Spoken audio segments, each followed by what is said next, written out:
Karena bergulirnya waktu, bergantinya masa ini akan berlamun.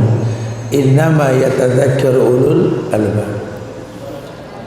Katakan ya Muhammad, katakan kul amr perintah, wa kul amrin fil Islam wajib. Perintah sifat wajib. Apakah sama orang yang berilmu dengan yang tidak berilmu? Enggak usah dijawab. Karena yang paham ini cuma ulil albab, kan gitu. Artinya orang yang betul-betul memahami agama dengan cara yang benar, dia akan merasakan betapa Islam ini way of life, cara hidup. Islam ini bukan agama yang membatasi, tapi agama yang memberikan rumus dalam kehidupan. Sehingga sampailah kita di zaman di mana gampang sekali viralnya ucapan-ucapan di masyarakat dengan tujuan-tujuan yang beragam. Salah satunya ini, untuk menyambung silaturahmi, pinjam dulu 100 supaya silaturahmi tidak terputus, pinjam dulu 100. Waduh, orang tanya Ustaz Subhan pasti yang ngasih judul. Ini kondisi di masyarakat. Sohibul Bait ini pengen ini jangan dijadikan bola salju yang bergulir tanpa dipahami. Harus kita luruskan. Banyak orang yang mungkin terkesan sudah kajian sunnah, bahkan sudah ngerti bagaimana berpenampilan seperti yang Rasul contohkan, yang sahabat lakukan.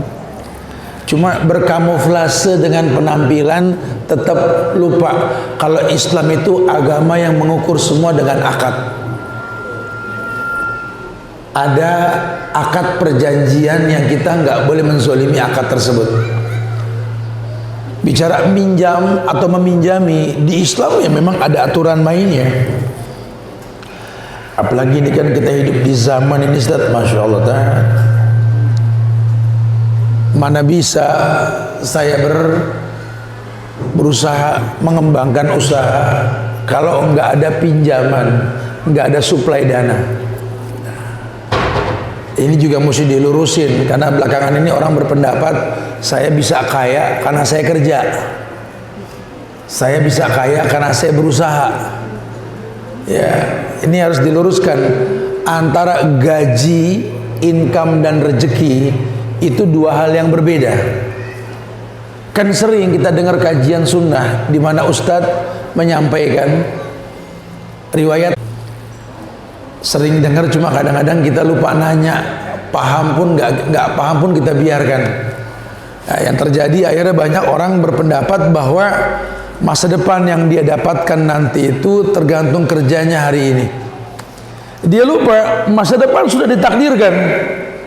Berkumpulnya kita pada hari ini di Majlis Talim An-Nasuha ini bukan karena ketidaksengajaan. Aku lagi lewat, orang pada kumpul, datang, kebetulan ketemu Ustaz Subhan. Oh, kebetulan. Lawang kita kumpul ini sudah ditakdirkan, gak ada istilah kebetulan. Cuma kan yang tahu Allah. Makanya wala tadri nafsun madza taksibu ghadan.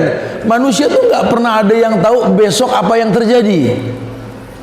Apapun yang terjadi besok, kita berhusnuzon bahwa prasangka baik itulah kebaikan yang bakal kita rasa.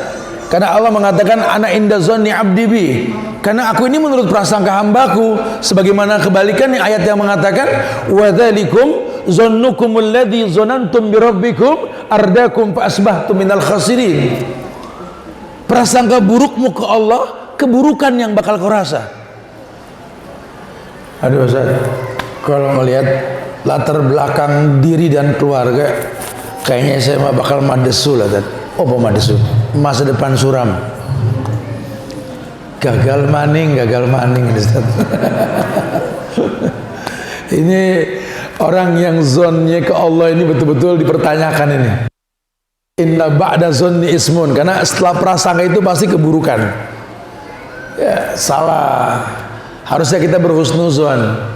Sebenarnya kalau orang pengen sukses, ya mungkin ada istilah manjada wajada, tapi kan legalitasnya kan Allah. Tapi kalau ke depan pengen lebih baik, ya tentu dia harus paham An-Nahl ayat 97 Allah ngasih bocoran itu dengan tafsir yang luas.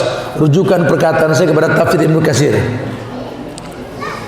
di mana Allah berfirman, "Man 'amila shalihan min dzakarin aw unsa wa huwa mu'min, falanuhyiyannahu hayatan thayyibah wa lanajziyannahum ajrahum bi ahsani ma kanu ya'malun." Ya, ada ayat yang Allah firmankan, "Man 'amila shalihan," siapapun yang beramal soleh.